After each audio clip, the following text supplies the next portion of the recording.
इंसानों की पीड़ा इतनी ज्यादा बढ़ गई है कि वो एक पर्वत सी बन गई है। जागरण का एक देश को जागरण, समाज को जागरण करने का एक संदेश, एक गजल है। मगर इसी तरह चलता रहेगा तो मनुष्य का मनुष्यता पर विश्वास उठ जाएगा।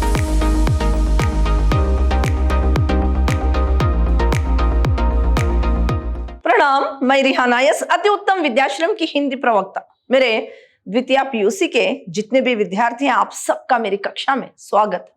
मेरे प्रिय विद्यार्थियों, आज मैं आपको हो गई है पीर पर्वत सी, जो आपके लिए आधुनिक कविता है, इसके बारे में संक्षिप्त में जानकारी दूंगी और आपकी परीक्षा की दृष्टि से इस जो कविता से जो भी बहुत ही आवश्यक है, उन प्रश्नों पर भी चर्चा करूंगी। हो गई है पीर पर्वत सी, इस कविता को दुष्यंत कुमार जी ने लिखा है। ये एक गजल है। हो गई है पीर पर्वत सी, ये कविता नहीं बल्कि एक गजल है। साए में धूप गजल संग्रह से इसे लिया गया है। गजल मूलतः उर्दू और फारसी की विधि है।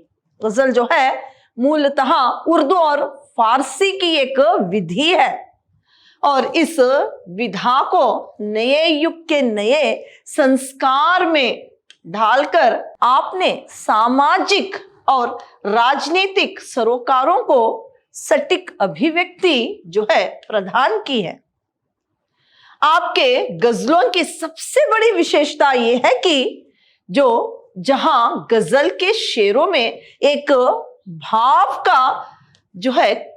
भाव का ही केंद्रीय भाव के रूप में रहना आवश्यक नहीं है, वहीं दुष्यंत कुमार जी ने गजलों में एक नया मनः स्थिति या भाव पूरी गजल में उत्तरोत्तर विकसित होते देखा जा सकता है। ठीक है, दुष्यंत कुमार की जो गजल है उसमें एक मनस्थिति या भाव पूरी गजल में विकसित होते हुए देखा जा सकता है। आपकी ये गजल देशवासियों को जागरण का संदेश देती है। जो ये गजल है, ये दुष्यंत कुमार इस गजल के द्वारा देशवासियों को एक जागरण संदेश देते हैं। जो इस कविता से 1 अंक के लिए या 3 अंक के लिए या यहाँ पर 1 अंक के लिए प्रश्न पूछने की एक संभावना है और 3 अंक के लिए निम्नलिखित प्रश्नों में से एक प्रश्न आने की संभावना है। और या तो साथ संदर्भ भाव स्पष्टीकरण के लिए आपको इनकी जो एक गजल है उसका एक पैराग्राफ देकर उसका भावार्थ लिखने के लिए कहा जा सकता है, वो कि 4 अंक के लिए होगा। जो हो गई है पीर पर्वत सी ये एक गजल है। इसको दुष्यंत कुमार जी ने लिखा है। गजल उर्दू और फारसी की विधि है। इस गजल को साए में धूप जो गजल संग्रह है उससे लिया गया है। यहाँ पर पीड़ यानी यहाँ पर दुष्यंत कुमार जी ने इस गजल में जो समाज में, जो देश में व्यक्ति के प्रति ईर्ष्या भावना है, जो एक दूसरे से देखकर जलन की जो भावना है, शत्रुता है, इस सारों की बात करते हुए कहते हैं कि यहाँ पर इंसानों की पीड़ा इतनी ज्यादा बढ़ गई है कि वो एक पर्वत सी बन गई है। पर्वत सी फैली हुई है, इतनी पीड़ा, और सब लोग उस पीड़ा को सहते हुए अपने जीवन को गुजार रहे हैं। यहाँ पर धर्मों के अंतर जो मतभेद होता है, भेदभाव होता है, सभ्यता संस्कृति सबकी अलग है और सब एक मनुष्य दूसरे मनुष्य को देखकर ईर्ष्या करता है, शत्रुता करता है और यहाँ पर एक दूसरे पर जो शोषण होता है, ऐसी पीड़ा से ये पर्वत जैसे पीड़ा जो है फैली हुई है।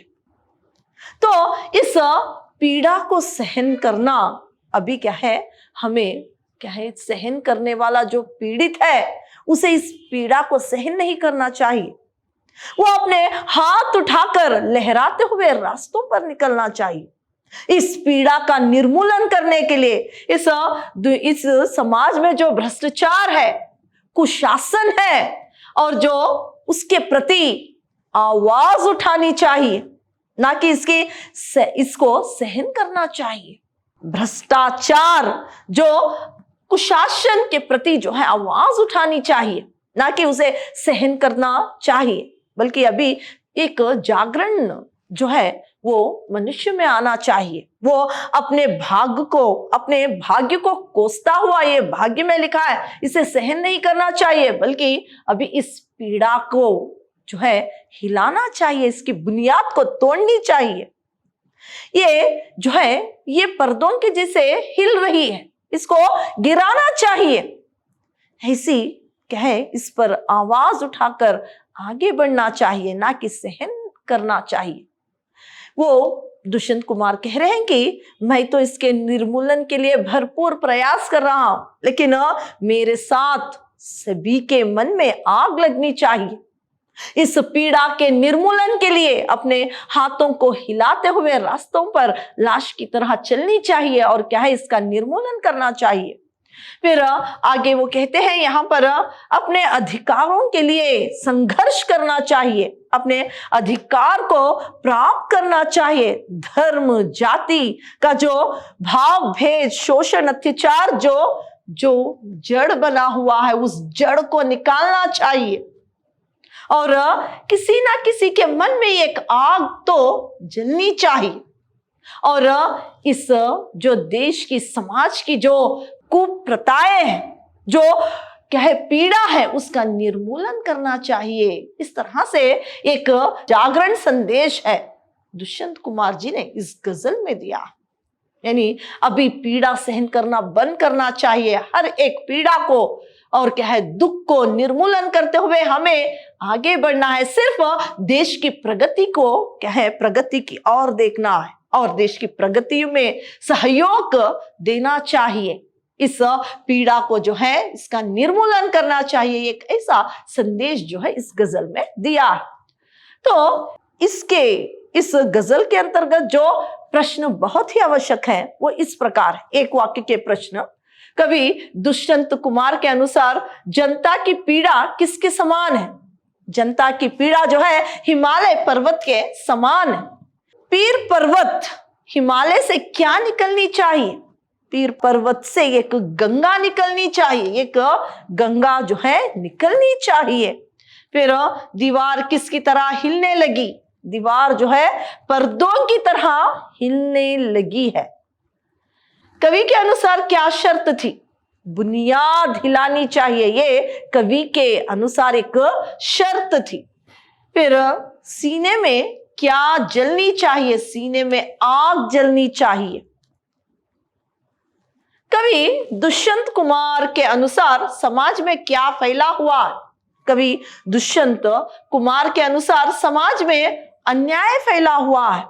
फिर जो है दुख अन्याय अत्याचार अब हद से गुजर रहा है। लोग चुपचाप कुछ ना करते बैठे जाएंगे, मगर इसी तरह चलता रहेगा तो मनुष्य का मनुष्यता पर विश्वास उठ जाएगा। अब क्रांति जो है, अब क्या है क्रांति की आवश्यकता है, हो गई है। पीर पर्वत से गजल से पाठकों को क्या संदेश मिलता है? कवि इसमें यह संदेश दे रहा है कि अन्याय और अत्याचार की हद हो गई है। अब तो क्या है परिवर्तन जो है परिवर्तन को लाना चाहिए। फिर सिर्फ घोषणाओं से, नारों से, लेखों से कुछ नहीं होगा। सिर्फ घोषणा करना, नारे लगाना, इससे कुछ नहीं होगा। क्रांति की ये आग जन मनस तक पहुंचनी चाहिए। हर मनुष्य को सजग होकर अन्याय के विरुद्ध आवाज उठानी चाहिए। हर एक मनुष्य को जाग जाना चाहिए और जो अपने अत्याचारों के प्रति क्या है, अत्याचारों को निर्मूलन करने की एक भावना से जागना चाहिए और अन्याय के विरुद्ध आवाज उठानी चाहिए। बदलाव जो है लाना चाहिए। क्रांति करना ही होगा। अब तो क्रांति करना ही होगा। तब तक सबको न्याय नहीं मिलेगा। जब तक इस तरह से जो है नहीं करेंगे तब तक सभी को न्याय नहीं मिलेगा। ये एक संदेश जो है दुष्यंत कुमार दे रहे हैं। संदर्भ भाव स्पष्टीकरण में देखिए, आज ये दीवार पर्दों की तरह हिलने लगी, शर्त लेकिन थी कि ये बुनियाद हिलनी चाहिए। प्रसंग में इसको जो है पहले प्रसंग लिखना है तो भाव स्पष्टीकरण में पहले ये जो पद्यांश है किस पद्य से लिया गया है इसको लिखना चाहिए। तो ये पद्यांश जो है हो गई है पीर पर्वत सी जो कविता है, जो गजल है उससे ली गई है और इसके जो कहें इसके कवि दुष्यंत कुमार जी है। दुष्यंत कुमार जी इसके कवि है। भाव स्पष्टीकरण में देखिए, इतने सालों से अपने आसपास दीवार खड़ी कर दी गई है, उसके आगे हम सोच नहीं सकते हैं कि आज ये दीवारें कमजोर हो गई है, पर्दों की तरह हिल रही है। ये दीवारें कुछ तो हलचल हो रही है, कुछ तो हलचल हो रही है। लोगों की सोच विचार में परिवर्तन आ रहा है, लेकिन शर्त यह है कि पूरी बुनियाद हिल सा जाए, सिर्फ ऊपरी तौर पर नहीं बल्कि लोगों की पुरानी परंपरा व्यवस्था और विचार में बदलाव आना चाहिए। पूरे अंदर से वे हिल जाए, पूरे अंदर से वो जो है हिल जाए। जो कुप्रथाएं हैं, भ्रष्टाचार है, अत्याचार है, दुख है, दर्द है, पूरी तरह से हिलकर उसकी बुनियाद जो है मिट जानी चाहिए। तो इसकी विशेषता जो है प्रस्तुत संदर्भ में कवि सामाजिक, राजनीतिक और धार्मिक समस्याओं को जड़ सहित निर्मूलन करने का संदेश जो है दे रहे हैं। ये इसकी विशेषता है। देखिए, ये एक जागरण जो है संदेश, जागरण का एक देश को जागरण, समाज को जागरण करने का एक संदेश ये गजल है और क्रांतिकारी बदलाव के लिए आह्वान है। ये गजल जो है क्रांतिकारी बदलाव के लिए एक आमंत्रण है। ये गजल तो जो है आज मैंने आपको हो गई है पीर पर्वत सी जो गजल है उसके बारे में संक्षिप्त में बताया और इससे जो बहुत ही जरूरी है उन प्रश्नों पर चर्चा की। अगली कक्षा में किसी और पाठ पर चर्चा करेंगे। धन्यवाद।